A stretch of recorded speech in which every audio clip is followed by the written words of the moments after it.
कहानी की शुरुआत में इंसानों ने कोंग को एक आर्टिफिशियल यानी नकली दुनिया में रखा होता है ताकि कोंग के दुश्मन गॉडजिला को उसकी मौजूदगी का जरा भी पता न लग सके। करीब 6 साल पहले कोंग और गॉडजिला के बीच एक बहुत ही खतरनाक लड़ाई हुई थी और उस लड़ाई में गॉडजिला ने कोंग को बुरी तरह हरा दिया था। पर आज सुबह जैसे ही कोंग उठता है उसे बहुत गुस्सा आया होता है कि तभी इस आर्टिफिशियल जंगल में आदिवासियों की आखिरी बची हुई एक छोटी बच्ची वहाँ आती है और यह बच्ची कोंग की सबसे खास दोस्त होती है। कोंग इस बच्ची को इतना ज्यादा मानता है कि इसके लिए अपनी जान भी दे सकता है क्योंकि इस वक्त कोंग का गुस्सा बहुत ज्यादा बड़ा हुआ है और कोंग वहीं पास में लगा एक बड़ा पेड़ अपने हाथों से उखाड़ता है और पूरी ताकत के साथ ऊपर आसमान की तरफ फेंक देता है। पेड़ सीधा जाकर एक एनर्जी बॉल में घुस जाता है जिससे वहाँ एक बहुत बड़ा छेद बन जाता है। ये यही एनर्जी बॉल है जो कोंग को गॉडजिला से दूर रखने के लिए इंसानों ने बनाया है। ये दोनों बहुत खतरनाक जानवर हैं और ये एक दूसरे को काफी दूर से ही महसूस कर लेते हैं। इसी वजह से इंसानों को डर होता है कि अगर ये दोनों एक बार फिर से आमने सामने आए तो दुनिया में बहुत भयानक तबाही मच जाएगी। समय बीतने के साथ कोंग का आकार पहले से काफी ज्यादा बड़ा हो जाता है और इस वजह से इंसान फैसला करते हैं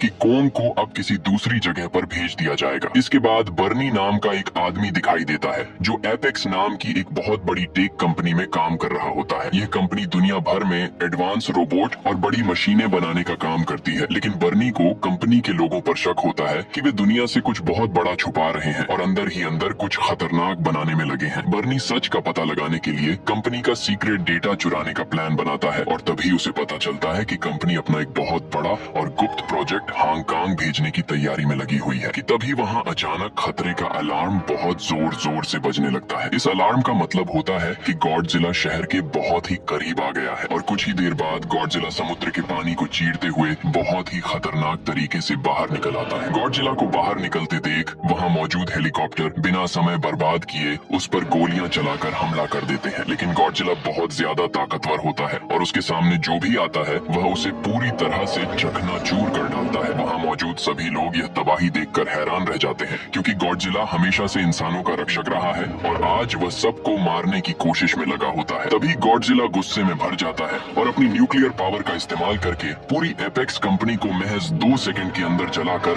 राख कर देता है। ये पूरी खबर रातों रात दुनिया भर में आग की तरह फैल जाती है कि गॉडजिला वापस लौट आया है और इस बार वह रक्षक नहीं बल्कि दुश्मन बनकर सब कुछ बर्बाद कर रहा है। दूसरी तरफ एपेक्स कंपनी का मालिक वॉल्टर न्यूज चैनल पर आता है और कहता है कि गॉडजिला अब पूरी तरह बेकाबू हो गया है पर वह जल्द ही एक ऐसी मशीन बनाएगा जो गॉडजिला को रोक सकेगी। ये न्यूज मेडिसन नाम की एक लड़की भी देख रही है और उसे पूरा यकीन होता है कि गॉडजिला बिना किसी वजह के इस तरह हमला नहीं कर सकता क्योंकि मेडिसन गॉडजिला को पहले से बहुत अच्छे से जानती है। उसे लगता है कि इस हमले के पीछे जरूर एपेक्स कंपनी का ही हाथ है और वह अपनी बात साबित करने के लिए सीधे अपने पिता मार्क के पास जाती है। मेडिसन अपने पिता को विश्वास दिलाती है कि गॉडजिला को किसी ने जरूर उकसाया है पर उसके पिता उसकी इस बात को जरा भी नहीं मानते। उसके पिता उसे समझाते हैं कि यह जानवर भी इंसानों जैसे होते हैं और इनका दिमाग कभी भी खराब हो सकता है। अब गॉडजिला बदल गया है इसलिए इंसानों को मार रहा है और गॉडजिला अब हीरो नहीं बल्कि एक विलन बन गया है। ये सब सुनकर मेडिसन का दिल टूट जाता है और उदास होकर वहाँ से निकल जाती है। तभी मेडिसन हैकर बर्नी की ऑनलाइन ऑडियो रिकॉर्डिंग सुनने लगती है। उस ऑडियो के अंदर एपेक्स कंपनी और गॉडजिला को लेकर कई अजीब और चौंकाने वाले राज सामने आते हैं। ये राज सुनकर मेडिसन उसी वक्त मन ही मन पक्का फैसला कर लेती है कि मैं बर्नी को ढूंढ कर रहूंगी ताकि यह पता चल सके कि गॉडजिला ने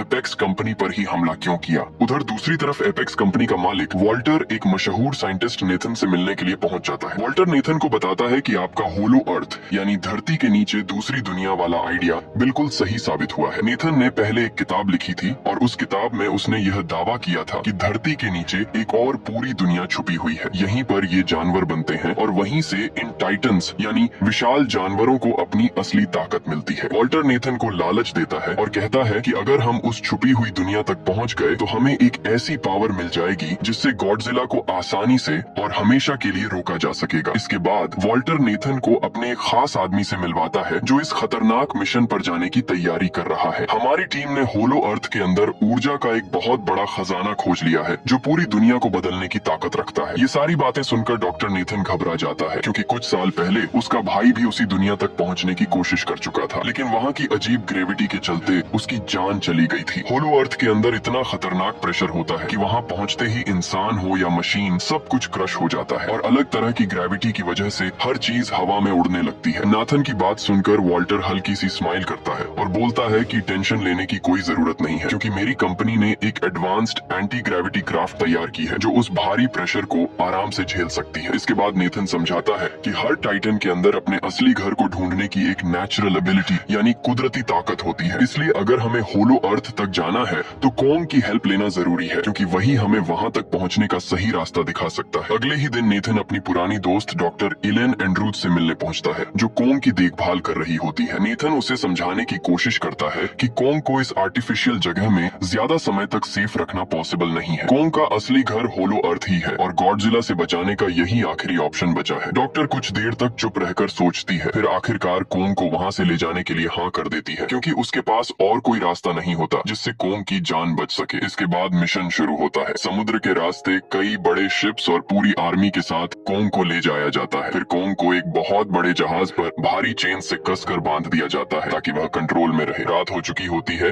तभी जिया इशारों में डॉक्टर इलेन को समझाती है कि कोंग काफी ज्यादा गुस्से में है, उसे इस तरह बंधा रहना बिल्कुल पसंद नहीं आ रहा। उधर आर्मी का लीडर इलेन को भरोसा दिलाता है कि सब कुछ अंडर कंट्रोल है और हम गॉडजिला की नजरों से बचकर सेफली निकल जाएंगे। लेकिन इलेन को सच्चाई पता होती है, गॉडजिला और कोंग की दुश्मनी बहुत पुरानी है। दोनों खुद को इस दुनिया का असली किंग मानते हैं। अगर किसी भी हालत में ये आमने सामने आ गए तो समंदर के बीच ऐसी भयंकर तबाही होगी जिसे रोक पाना किसी के बस की बात नहीं होगी। उधर मेडिसन हैकर बर्नी हेस के पास जाती है और बर्नी उसे कहता है कि मुझे पहले से शक था कि एपेक्स साइबरनेटिक्स चुपके से कुछ ऐसा बना रही है जो सीधे गॉडजिला को चैलेंज कर सकता है और शायद गॉडजिला को भी इसकी भनक लग चुकी है। बर्नी समझाता है कि इसी वजह से गॉडजिला गुस्से में आकर कंपनी पर हमला कर बैठा होगा। उधर दूसरी तरफ समुद्र में आगे बढ़ते जहाजों के बीच अचानक खतरे का अलार्म तेज आवाज में बज उठता है। जिया घबरा जाती है और अपने इशारों से सबको बताती है कि गॉडजिला उनकी तरफ बढ़ रहा है। ये सुनते ही वहाँ मौजूद सभी लोगों को समझ आ जाता है कि अब एक बहुत डेंजरस फाइट शुरू होने वाली है। तभी विशाल गॉडजिला पानी को चीरते हुए रास्ते में आने वाले सभी जहाजों को तोड़ता हुआ तेजी से कोंग की तरफ बढ़ने लगता है। कोंग अब भी भारी चेन्स में जकड़ा हुआ होता है और खुद को खोलने की कोशिश कर रहा है। कोंग को बचाने के लिए आर्मी तुरंत गॉडजिला पर रॉकेट्स और मिसाइल से जोरदार अटैक शुरू कर देती है, लेकिन गॉडजिला की स्किन पत्थर जैसी सख्त होती है, जिससे इन हमलों का गॉडजिला पर कुछ भी असर नहीं हुआ। गॉडजिला अपनी पूंछ घुमाता है और हवा में उड़ रहे हेलीकॉप्टरों को तबाह करके गिरा देता है। आर्मी के इस हमले से गॉडजिला का गुस्सा और भी ज्यादा भड़क जाता है और वह तेजी से आर्मी के सभी जहाजों को एक एक करके चकनाचूर करने लगता है। फिर गॉडजिला कोंग के जहाज पर एक बहुत तेज टक्कर मारकर उस विशाल जहाज को समुद्र के बीचों बीच पलट कर रख देता है। कोंग जहाज पलटने के कारण गुस्से में आ जाता है और छलांग लगाकर एक जहाज से दूसरे जहाज पर कूदता हुआ सीधा गॉडजिला के सामने पहुंच जाता है और उसके मुंह पर एक बहुत ही जोरदार मुक्का मारता है। गॉडजिला भी तुरंत पलटता है और कोंग पर हमला करता है, जिससे कोंग नीचे जा गिरता है, लेकिन कोंग फुर्ती से वापस उठता है और गॉडजिला पर तेजी से वार करता है, जिससे गॉडजिला दूर जाकर पानी के अंदर गिर जाता है। गॉडजिला अब पूरी तरह भड़क उठता है और अपनी खतरनाक न्यूक्लियर पावर से कोंग पर वार करने की कोशिश करता है, लेकिन कोंग खुद को बचाने के लिए तुरंत समुद्र में छलांग लगा देता है। पानी में जाते ही गॉडजिला मौके का फायदा उठाता है और कोंग को और गहराई में खींच लेता है, क्योंकि गॉडजिला को पानी के अंदर भी सांस लेने में कोई दिक्कत नहीं होती। वहीं कोंग के लिए नीचे रहना मुश्किल हो जाता है, सांस रुकने लगती है और उसकी ताकत धीरे धीरे कम होने लगती है। गॉडजिला इसी कमजोरी का फायदा उठाते हुए कोंग को खत्म करने के इरादे से तेजी से समुद्र की गहरी खाइयों की तरफ घसीटने लगता है। ऊपर जहाज पर खड़ी डॉक्टर इलेन घबरा जाती है और बोलती है, हमें कोंग की मदद करनी चाहिए, नहीं तो गॉडजिला उसे मार देगा। इलेन की बात सुनते ही आर्मी एक साथ कई मिसाइल्स पानी के अंदर गॉडजिला की तरफ फायर कर देती है। तेज धमाका होता है और उसी शॉक की वजह से गॉडजिला की पकड़ ढीली पड़ जाती है, जिससे कोंग किसी तरह पानी से बाहर निकल आता है। इसी मौके पर नाथन समझदारी दिखाते हुए तुरंत ऑर्डर देता है कि सभी शिप्स के इंजन और बाकी मशीन्स बंद कर दिए जाएं। उसका प्लान होता है कि गॉडजिला को लगे सब खत्म हो चुका है और उसने लड़ाई जीत ली है। जैसे ही सब कुछ शट डाउन होता है, गॉडजिला कोंग की तरफ देखता है, उसे मरा हुआ समझता है और वहां से वापस चला जाता है। इलेन अभी भी डरी हुई होती है, उसे लगता है कि अगर इंजन दोबारा स्टार्ट किए गए तो गॉडजिला फिर लौट आएगा। इस पर नाथन साफ कहता है कि अब वे लोग समुद्र के रास्ते आगे नहीं बढ़ेंगे, बल्कि कोंग को हेलीकॉप्टर से बांधकर हवा के रास्ते ले जाया जाएगा। उधर दूसरी तरफ मेडिसन अपने दोस्तों जोश और बर्नी के साथ चुपके से हांगकांग में एपेक्स साइबरनेटिक्स के हेडक्वार्टर मॉन्स्टर के अंदर घुस जाती है। अंदर पहुंचते ही उन्हें स्कल क्रॉलर के कई बड़े बड़े एग्स नजर आते हैं जिन्हें कंपनी किसी सीक्रेट एक्सपेरिमेंट के लिए संभाल कर रख रही होती है। तीनों उन अंडों को देख ही रहे होते हैं कि अचानक लैब का भारी दरवाजा अपने आप बंद होकर लॉक हो जाता है। असल में वे लोग एक हाई स्पीड क्राफ्ट यानी ट्रांसपोर्ट सिस्टम के अंदर फंस जाते हैं जो उन्हें उन अंडों के साथ तेजी से जमीन के नीचे बने रास्तों से हांगकांग की ओर ले जाने लगता है। उधर आर्मी हेलीकॉप्टर्स की मदद से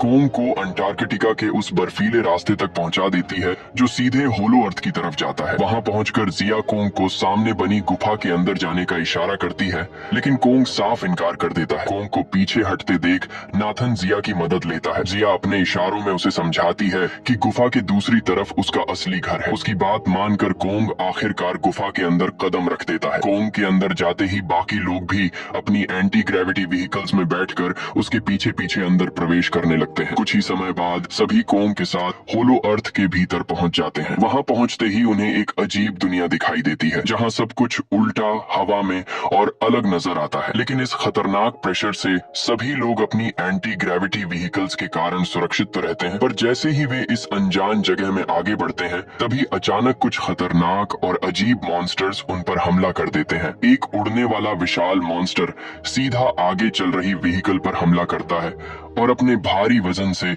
उसे कुचलकर पूरी तरह डिस्ट्रॉय कर देता है। उसी दौरान एक दूसरा मॉन्स्टर उस छोटी बच्ची के ऊपर जानलेवा हमला करने ही वाला होता है कि तभी कोंग अचानक उस मॉन्स्टर को अपने मजबूत हाथों से पकड़ लेता है और उसे सीधे नीचे जमीन पर जोर से पटक देता है। कोंग बड़ी ही बेरहमी के साथ उस मॉन्स्टर को वहीं पर मार डालता है। इसके बाद कोंग तेजी के साथ आगे बढ़ता है और अपने असली घर की तलाश में निकल पड़ता है और बाकी सब लोग भी बिना रुके कोंग के पीछे पीछे जाने लगते हैं। वहीं दूसरी तरफ मैडिसन और उसके दोस्त उसी हाई स्पीड क्राफ्ट के जरिए जमीन के नीचे बने रास्ते से हांगकांग की एक सीक्रेट लैब में पहुंच जाते हैं। जैसे ही वे अंदर जाते हैं उनके सामने एक ऐसा सच आता है जो सब कुछ बदल देता है। वहां उन्हें पता चलता है कि गॉडजिला को हमेशा के लिए खत्म करने के मकसद से एपेक्स साइबरनेटिक्स ने एक विशाल और खतरनाक मशीन तैयार की है, नकली मेका गॉडजिला। यह नकली मेका गॉडजिला कोई साधारण मशीन नहीं होती, बल्कि यह पूरी तरह से गॉडजिला की ताकत और उसकी हर चाल को ध्यान में रखकर बनाई गई होती है। और सबसे चौंकाने वाली बात यह होती है कि इस नकली गॉडजिला को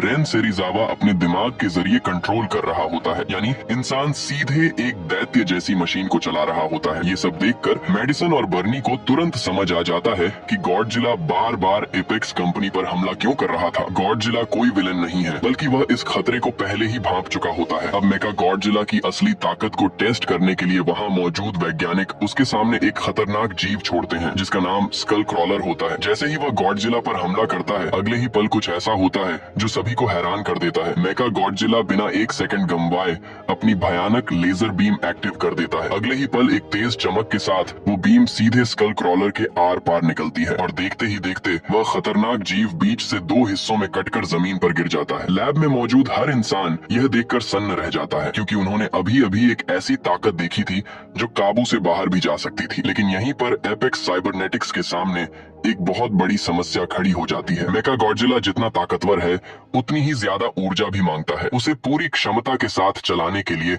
जिस तरह की पावर चाहिए वह इस दुनिया में उपलब्ध ही नहीं है। यह कोई सामान्य बिजली या न्यूक्लियर एनर्जी नहीं, बल्कि एक बेहद खास ऊर्जा होती है जो सिर्फ हॉलो अर्थ के अंदर मौजूद होती है। इसी वजह से कंपनी का मालिक वॉल्टर सिमंस उस रहस्यमयी ऊर्जा को हासिल करने के मिशन पर लगा हुआ होता है। उसका मकसद साफ है, उस एनर्जी को पाकर मेका गॉडजिला को पूरी तरह एक्टिव करना और उसे दुनिया का सबसे ताकतवर हथियार बना देना। लेकिन जैसे ही लैब में मेका गॉडजिला को थोड़ी देर के लिए टेस्ट किया जाता है, कहीं दूर समुद्र के बीच मौजूद गॉडजिला को इसकी हल्की सी आहट मिल जाती है। गॉडजिला सिर्फ एक विशालकाय राक्षस नहीं है, वह प्रकृति का एक रक्षक है जिसे दुनिया में संतुलन बनाए रखने का काम मिला हुआ होते हैं, और इसीलिए उसे तुरंत एहसास हो जाता है कि कोई नई ताकत इस संतुलन को बिगाड़ने वाली है। बिना देर किए वह अपना रास्ता बदल देता है और पूरी रफ्तार के साथ हांगकांग की तरफ बढ़ने लगता है। अब टकराव तय हो चुका था, क्योंकि एक तरफ प्रकृति की असली ताकत होती है और दूसरी तरफ इंसानों की बनाई हुई विनाश की मशीन होती है। उधर होलो अर्थ की दुनिया बिल्कुल किसी खूबसूरत सपने की तरह दिखाई देती है और वहाँ की असली जादुई एनर्जी एक बहुत ही विशाल पहाड़ के अंदर छुपी होती है। तभी कोंग चलते चलते उस पहाड़ के बिल्कुल पास आ जाता है। फिर पहाड़ के पास पहुंचकर कोंग अपने हाथों का इस्तेमाल करता है और उस पहाड़ का एक बहुत ही बड़ा दरवाजा खोल देता है। दरवाजा खोलकर अंदर जाते ही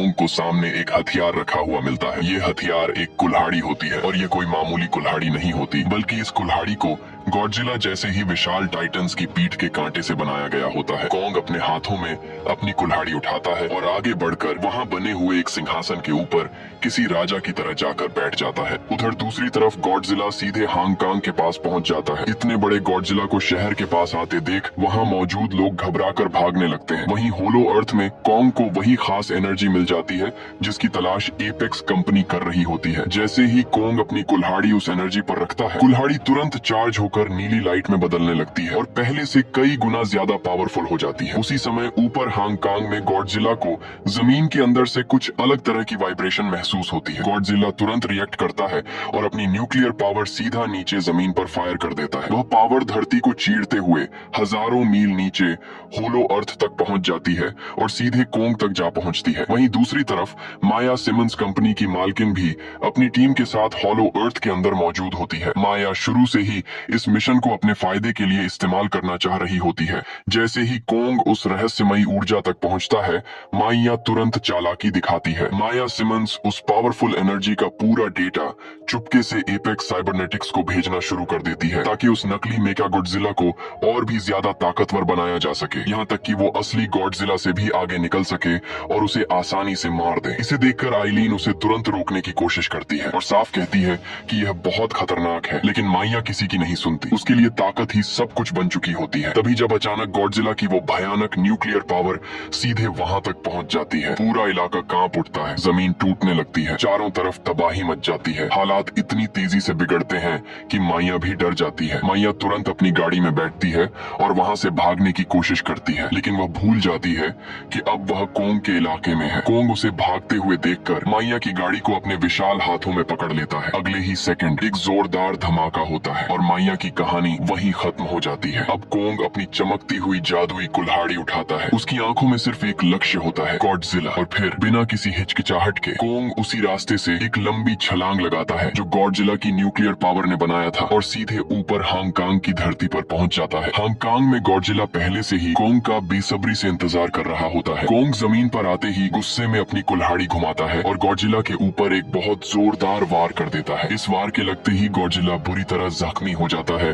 और फिर गॉडजिला पलटकर गुस्से में अपनी न्यूक्लियर पावर से कोंग के ऊपर हमला करता है, लेकिन कोंग बड़ी चालाकी से गॉडजिला के हर हमले से बचकर निकल जाता है। शहर के बीचों बीच उन दोनों में एक बहुत ही खतरनाक लड़ाई शुरू हो जाती है और दोनों एक दूसरे को हराने की पूरी कोशिश करते हैं, पर आखिर में फिर से गॉडजिला की ताकत कोंग के ऊपर भारी पड़ने लगती है और गॉडजिला अपने तेज हमलों से कोंग को बुरी तरह घायल करके जमीन पर गिरा देता है। फिर गॉडजिला अपना भारी पैर कोंग की छाती के ऊपर रख देता है और उसके मुंह के बिल्कुल सामने झुककर एक जोरदार दहाड़ मारता है और फिर कोंग को वहीं छोड़कर वहां से आगे की तरफ जाने लगता है, जैसे उसने फिर से कोंग को हरा दिया हो। दूसरी तरफ एपेक्स कंपनी का मालिक वॉल्टर आखिरकार होलो अर्थ की उस खास एनर्जी का पूरा डेटा हासिल कर लेता है जिसका वह लंबे समय से इंतजार कर रहा होता है। जैसे ही ये एनर्जी नकली मेगा गॉडजिला के सिस्टम में फीड की जाती है, उसी पल मेगा गॉडजिला पूरी ताकत के साथ एक्टिव हो जाता है। लेकिन मेगा गॉडजिला अचानक कंट्रोल से बाहर चला जाता है और रेन सेरिजावा मशीन पर कंट्रोल खो देता है। उसका दिमाग अब काम नहीं करता। मेगा गॉडजिला सबसे पहले कंपनी के मालिक वॉल्टर को खत्म कर देता है और फिर लैब के अंदर मौजूद पूरे सिस्टम को बुरी तरह डिस्ट्रॉय कर देता है। इसके बाद अपनी जबरदस्त पावर के दम पर बिल्डिंग को तोड़ते हुए बाहर निकलता है और सब कुछ तबाह करता जाता है। उसी समय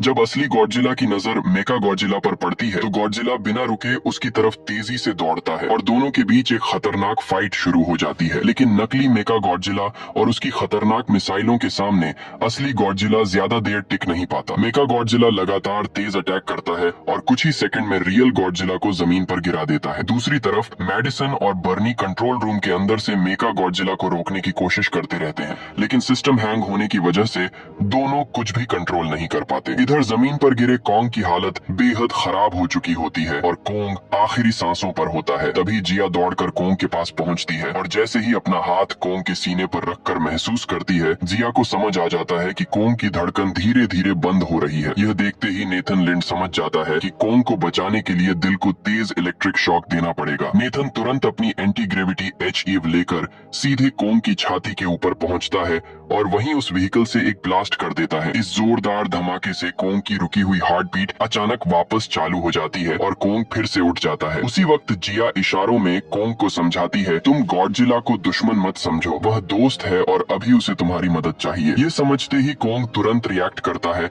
और गॉडजिला को बचाने के लिए वहाँ से निकल जाता है। इधर मेका गॉडजिला अपनी खतरनाक लेजर बीम से जमीन पर गिरे गॉडजिला को खत्म करने ही वाला होता है कि तभी कोंग अचानक पहुंचकर बीच में आ जाता है और मेका गॉडजिला को रोक देता है, जिससे गॉडजिला की जान बच जाती है। गॉडजिला तुरंत समझ जाता है कि इस विशाल मेका गॉडजिला को हराने के लिए मुझे और कोंग को साथ मिलकर फाइट करनी होगी। लेकिन मेका गॉडजिला की ताकत इतनी ज्यादा होती है कि वह अकेले ही दोनों पर भारी पड़ने लगता है। इसी दौरान कोंग की नजर अपनी कुल्हाड़ी पर पड़ती है। कुल्हाड़ी के अंदर अब वह नीली पावर नहीं रहती, फिर भी कोंग उसे उठाता है और तेजी से मेका गॉडजिला पर अटैक करता है। मेका गॉडजिला उस वार को बीच में ही रोक लेता है और उल्टा कोंग को जोरदार तरीके से मारना शुरू कर देता है। मेका गॉडजिला अपनी भारी लोहे की पूंछ से कोंग पर वार करने जाता है, लेकिन कोंग पूरी ताकत लगाकर उस पूंछ को पकड़ लेता है। दूसरी तरफ कंट्रोल रूम में मैडिसन और बर्नी सिस्टम को वापस कंट्रोल में लाने की कोशिश कर रहे होते हैं, लेकिन मेका गॉडजिला पूरी तरह उनके हाथ से निकल चुका होता है। तभी वहीं खड़ा जोश अचानक बर्नी की शराब की बोतल उठाकर